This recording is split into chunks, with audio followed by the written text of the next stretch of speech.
Hello everyone and welcome to today's video. I'm Emmanuel, I'm a Boeing 737 pilot and a member of PMDG's tech team. Today we're going to look at the automatic landing in the Boeing 737 next generation. There are a couple of differences in standard operating procedures, and I would also like to give you a little bit of background before we start actually doing the approach. First of all, we have to look at whether we are flying a fail operational or a failed passive aircraft.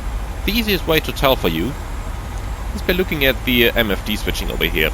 If you have the cancel recall button below the systems button, then your airplane is fail operational. If you don't have it, then it's failed passive. The vast majority of 737 NGs out there in the world are failed passive aircraft. That's why I've decided to take a failed passive aircraft for this tutorial as well. One of the main differences in terms of what you're going to see in your everyday simulator life is that with a failed passive aircraft you're not going to get rollout guidance, meaning that you'll have to disconnect the autopilot on touchdown and then have to control the airplane and keep it on the centerline manually.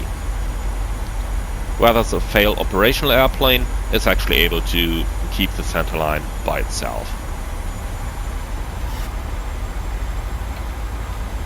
The next thing is the difference in standard operating procedure. When you're flying a normal ILS to a manual landing, you would only be using one autopilot, while if we are coming in for an automatic landing, we need both autopilots. Therefore, once we are established on the course to intercept the ILS and arm the approach mode, you have to remember pressing the second autopilot button so that both autopilots engage. There is also a difference in the go-around procedure. If we're coming in on a dual channel approach, meaning with both autopilots operative, then you will be the airplane will be able to do the go-around all by its own, versus if you are coming in from a manual approach with only one autopilot engaged, then the autopilot is going to disconnect on the go-around. But if you're coming in for an automatic landing, it's not going to disconnect, so the autopilot will be able to steer the airplane. Now you may be thinking, so why don't we just use both autopilots for every landing, regardless whether we want to do an Autoland or not? The answer to that is that at 400 feet, the airplane is going to apply significant nose-up trim, which is there to aid the pilot in a timely go-around in case of any failure that is going to disconnect the autopilot on short final. Because due to the nose-up trim, the airplane is then going to pitch up all by itself, and it's mostly going to do that quicker than the pilot could if he saw problem appearing and then manually initiating the go-around. Therefore, if you have prepared for an Autoland and you decide for whatever reason that you would rather do the landing manually, then keep in mind, below 400 feet, complete the Autoland. Don't disconnect the autopilot, because the amount of nose-up trim is going to prevent you from being able to complete a manual landing. Let's quickly have a look at the required minima for the approach. The 737 NG is a Cat 3A certified aircraft. Only when it's fail operationally equipped or when you have a head-up display it can perform Cat 3B standards. However, since most airplanes don't have it, generally, the 737 NG is a Cat 3A aircraft, meaning that you need a decision height of at least 50 feet with at least 200 meters of RVR for the approach. Talking at the minima, what do you actually have to see? You do not have to see the full runway. And you don't actually even have to see the runway lights. It's sufficient if you see the approach lights by the minima, so that you can continue the approach. An Autoland can be conducted on a Cat 1 ILS, just like it can be on a Cat 2 or 3 ILS. However, if you're conducting an Autoland on a Cat 1 ILS, then you as the pilot are fully responsible for the autopilot's performance, meaning that if there is anything that's disrupting the ILS signal, which could happen on a Cat 1 ILS, then you as the pilot are fully responsible to take appropriate action. Now, in most situations where an Autoland is required, meaning in low visibility conditions, wind is not going to be too much of a problem. However, since as I just said, you can also conduct autolands in a better weather condition, let's quickly have a look at the wind limits. So, if you're coming in for an automatic landing, you want to have a maximum of 25 knots headwind, a maximum of 20 knots crosswind, and a maximum of 10 knots of tailwind. That is the operating limit for the autopilot, and you also want to be sure not to have anything more than moderate turbulence. Otherwise the autopilot cannot conduct the approach for you.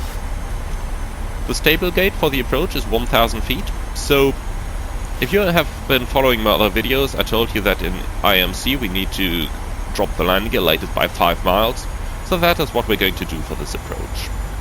Finally, let me also tell you something about some Microsoft Flight Simulator limitations. Software Update 9 introduced a bug that can make your glide slope disappear on very short final.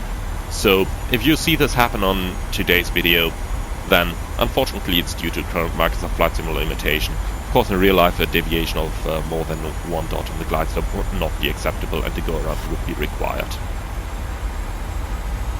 Finally, let's quickly talk about the landing flap setting. Autolands can be conducted using either flaps 30 or flaps 40. However, be aware that since you have reduced visibility and since you want to be able to see the runway as early as possible, a flap 40 landing is going to give you a slightly lower deck angle on final, thereby increasing the downwards visibility from the pilot's seat. It's also a good idea to position yourself in a slightly higher view so that you're able to see the approach lights earlier. The last thing that I just want to mention is that on any approach, but especially on an approach coming in for an autoland, it is very important that you start reducing the speed timely enough so that you're not getting into a high energy situation. You really want to be stabilized as early as you can. However, also keep in mind there is no sense having the gear down and the final flap setting at the final approach fix. So 5 miles is a good point to start configuring. However, make sure that you are actually set up for the approach, or rather that your speed has reduced early enough. A final word here on the DMEs. Unfortunately, not every scenery developer places the DME at the correct point, and that can lead to an incorrect DME indication in Microsoft Flight Simulator in the aircraft. Therefore, personally, I would also use the navigation display as a primary source of distance information. That is something exclusive to flight simulators. In real life, of course, the DME on Cat 3 runways is usually placed right at the runway threshold. So we're on an intercept heading here. Let's arm the approach, and then arm the second autopilot. Command A and B.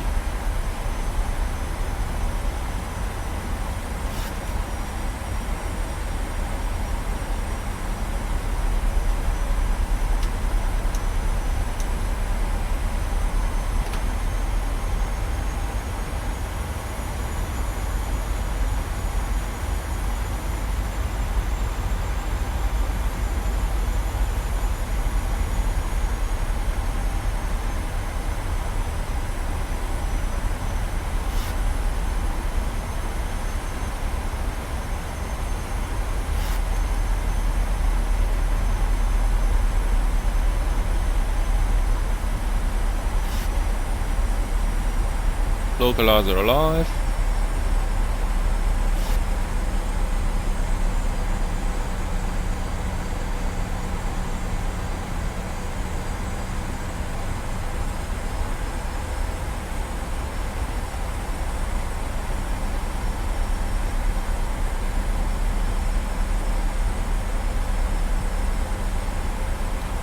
Localizer capture.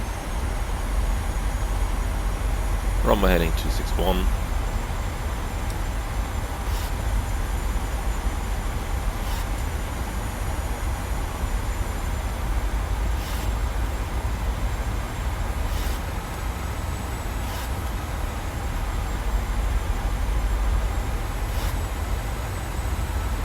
Glide slope alive. Let's go flaps 1.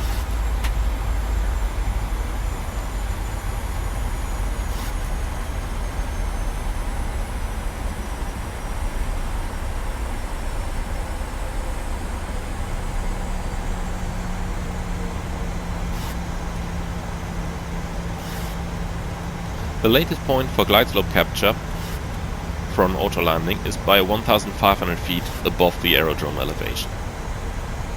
By that point you want to be sure that you have the glide slope captured. And flaps 5.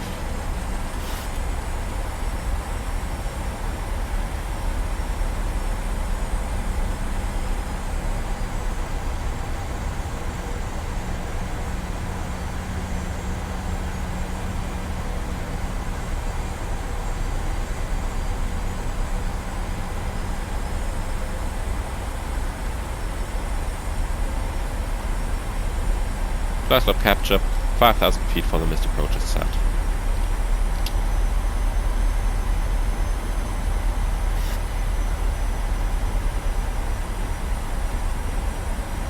Once again, verify that you have both autopilots engaged.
Terrain is noted.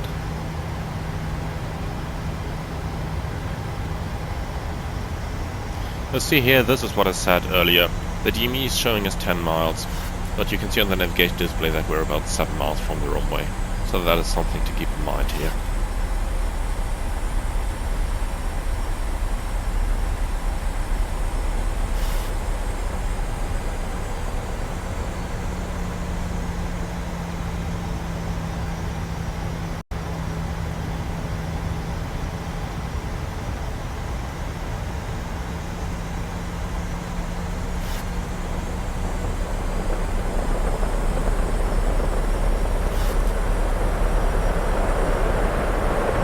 Entering the rain, be sure to turn the wipers on. They really improve the visibility in short file, and if the weather is anywhere close to the minimums, you usually just have split seconds between the approaching minimums call and the minimums where you have to see the runway lights. So gear down, flap 15. Now you see the ILS conducting a small self-check here. Flare mode is armed. Flaps 25.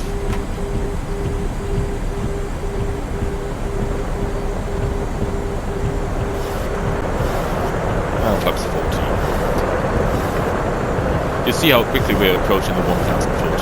So you really want to be sure that you're configuring the airplane quickly.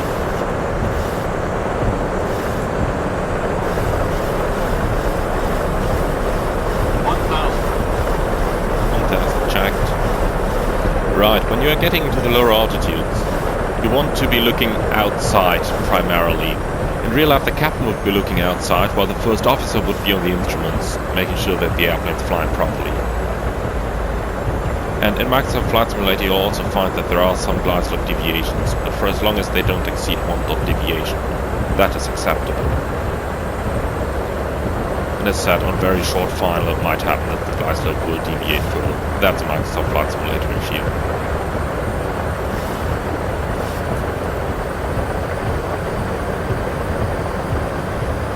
.500 radio, flare armed. by 500 the flat out needs to be opened.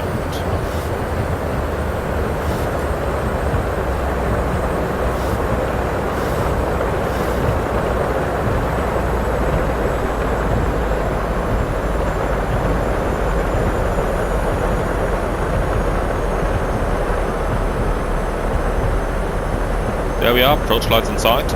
Sync brake. Sync brake. Sync brake. Minimums. Continue. 20. 10. Touchdown. Disengage the autopilot.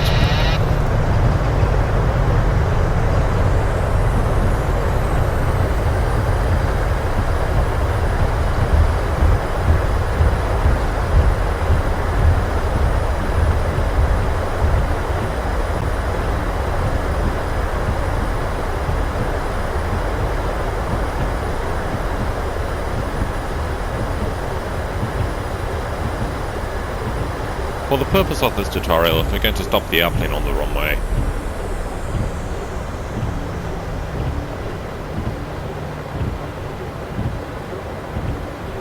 Right, this is how you do the Autoland.